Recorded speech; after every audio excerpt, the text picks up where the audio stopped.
ದಸರಾ ಉದ್ಘಾಟಕರಾಗಿ ಬಾನು ಮುಷ್ತಾಕ್ ಆಯ್ಕೆ ಸರ್ಕಾರದ ವಿರುದ್ಧ ಕೇಸರಿ ಪಡೆ ಭುಗಿಲೆದ್ದಿದೆ. ಬಿಜೆಪಿ ನಾಯಕರ ವಿರುದ್ಧ ಸಿಎಂ ಸಿದ್ದರಾಮಯ್ಯ ತಿರುಗೇಟು ನೀಡಿದ್ರು. ನಾನು ಓರ್ವ ಹಿಂದೂ, ನಾನು ರಾಮ ಮಂದಿರ ಮಾಡಿದ್ದೇನೆ, ಹಿಂದೂ ಅಂದ್ರೆ ಅಪಪ್ರಚಾರ ಮಾಡೋದಲ್ಲ, ಮನುಷ್ಯತ್ವ ಇರಬೇಕೆಂದು ಕಿಡಿಕಾರಿದ್ರು. ಬಾನು ಮುಷ್ತಾಕ್ ಕನ್ನಡ ಲೇಖಕರು, ಹೀಗಾಗಿ ನಾವು ಮುಷ್ತಾಕ್ರನ್ನ ದಸರಾ ಉದ್ಘಾಟಿಸಲು ಕರೆದಿದ್ದು ಅಂತ ಸಿಎಂ ಹೇಳಿದ್ರು.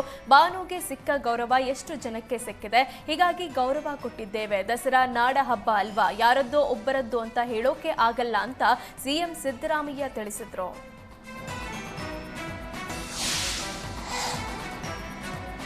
ಚೀನಾದಲ್ಲಿ ನಡೆದ ಶಾಂಘೈ ಶೃಂಗಸಭೆಯಲ್ಲಿ ಮೋದಿ, ಪುಟಿನ್, ಜಿನ್ಪಿಂಗ್ ಒಂದೇ ವೇದಿಕೆಯಲ್ಲಿದ್ದು ಎಲ್ಲರ ಗಮನ ಸೆಳೆದ್ರು. ಒಂದೇ ವೇದಿಕೆಯಲ್ಲಿ ಬಲಾಢ್ಯ ಶಕ್ತಿ ರಾಷ್ಟ್ರಗಳ ನಾಯಕರು ನಗುತ್ತಲೇ ವಿಚಾರ ವಿನಿಮಯ ಮಾಡಿಕೊಂಡ್ರು. ಇನ್ನು ರಷ್ಯಾ ಅಧ್ಯಕ್ಷ ಪುಟಿನ್ ಹಾಗೂ ಪ್ರಧಾನಿ ನರೇಂದ್ರ ಮೋದಿ ಒಂದೇ ಕಾರಿನಲ್ಲಿ ಪ್ರಯಾಣಿಸಿ ಒಗ್ಗಟ್ಟು ಪ್ರದರ್ಶಿಸಿದ್ರು.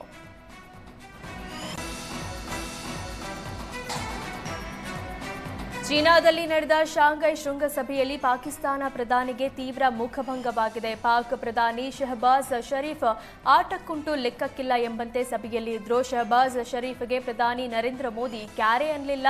ಪ್ರಧಾನಿ ಮೋದಿ ರಷ್ಯಾ ಅಧ್ಯಕ್ಷ ಪುಟಿನ್ ಹೋಗುವಾಗ ಪಾಕ್ ಪ್ರಧಾನಿ ಶಹಬಾಜ್ ಶರೀಫ್ ಕೈ ಕಟ್ಟಿ ಸುಮ್ಮನೆ ನಿಂತಿದ್ರು. ಪುಟಿನ್ ಅನ್ನ ಶಹಬಾಜ್ ಶರೀಫ್ ಮಾತಾಡಿಸಿದ್ರು. ರಷ್ಯಾ ಅಧ್ಯಕ್ಷ ಪುಟಿನ್ ಮಾತ್ರ ಮಾತಾಡಲಿಲ್ಲ. ಮೋದಿ ಪುಟಿನ್ ಬಾಂಧವ್ಯ ನೋಡಿ ಪಾಕಿಸ್ತಾನ ಪ್ರಧಾನಿ ಶಹಬಾಜ್ ಶರೀಫ್ ಕಕ್ಕಾಬಿಕ್ಕಿಯಾದ್ರು.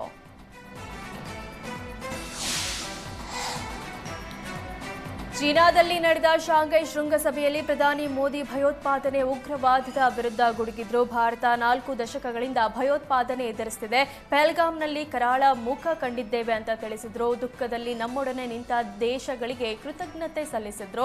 ಪ್ರತಿ ಉಗ್ರರನ್ನು ಹುಡುಕಿ ಕೊಲ್ತೇವೆ, ಅವರೊಂದಿಗೆ ನಿಂತವರನ್ನು ಸುಮ್ಮನೆ ಬಿಡೋದಿಲ್ಲ ಅಂತ ಡ್ರ್ಯಾಗನ್ ರಾಷ್ಟ್ರದಲ್ಲಿ ಪ್ರಧಾನಿ ಮೋದಿ ಗುಡುಗಿದ್ರು.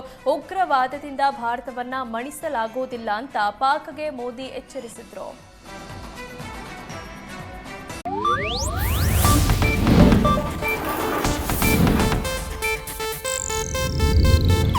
ಇದು ಏಷ್ಯಾನೆಟ್ ನ್ಯೂಸ್ ನೆಟ್ವರ್ಕ್ ಪ್ರಸ್ತುತಿ.